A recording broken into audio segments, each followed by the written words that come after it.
الجو عندنا اليومين دول في اسكندرية برد وساقعة جدا، ما كانش محتاج بصراحة غير الفطار ده، طاجن اللحمة بالبصل في الفرن. يلا نشوف عملناه ازاي مع بعض ونقول بسم الله. أول حاجة عشان اعمل طاجن اللحمة بتاعي، عندي طاسة سخنة جدا على النار، حطيت فيها معلقة من السمنة ونزلت فيها بكيلو من اللحمة المتقطعة مكعبات كبيرة شوية زي ما انتوا شايفين كده.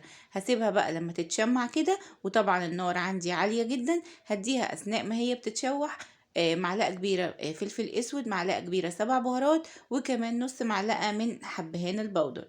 اول ما احس اللحمة بتاعتي اتشمعت واخدت لون، هبتدي كده اقلبها على الناحية التانية بالراحة طبعا، عشان مش عايزاها تجيب المية بتاعتها وتبقى عاملة معايا كده زي الكاوتش وتنشف مني. تمام.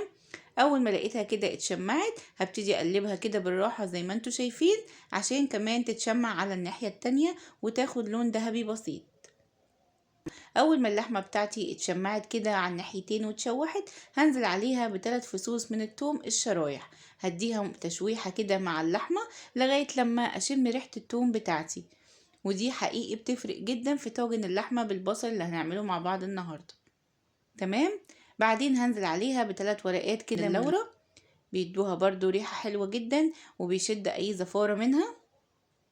تمام. هنزل بقى عليهم بعد ما اللحمة كده اتشوحت كويس مع التوابل والثوم والورق اللورة. هديها بقى حوالي 3 بصلات كبار المتقطع كده جوانح زي ما انتوا شايفين، او 5 بصلات متوسطين على حسب حجم البصل اللي عندك. هقطعهم جوانح كده وانزل بيهم كده على اللحمة بتاعتي، واديهم بقى تقليبة زي ما انتوا شايفين كده، وهغطيهم عشان البصل بتاعي يبدأ يدبل وينزل المية بتاعته.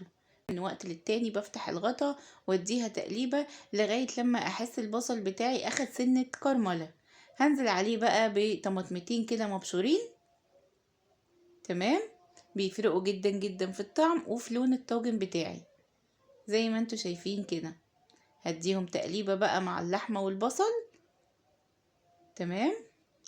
هديها بقى رشة كده من السكر عشان الحموضة بتاعة الطماطم، وهغطيها وهسيبها تستوي. من وقت للتاني بقى هديها نص كوباية في نص كوباية من المية المغلية لغاية لما اللحمة تستوي معايا بالشكل اللي انتوا شايفينه ده، بتتقطع بكل سهولة. وهنا كانت استوت. هديها بقى الملح بتاعها واديها تقليبة وهغرفها في الطاجن. ونوعية الطواجن دي بتطلع الاكل مسكر جدا جدا. هدخلها الفرن وهتطلع زي ما انتوا شايفين.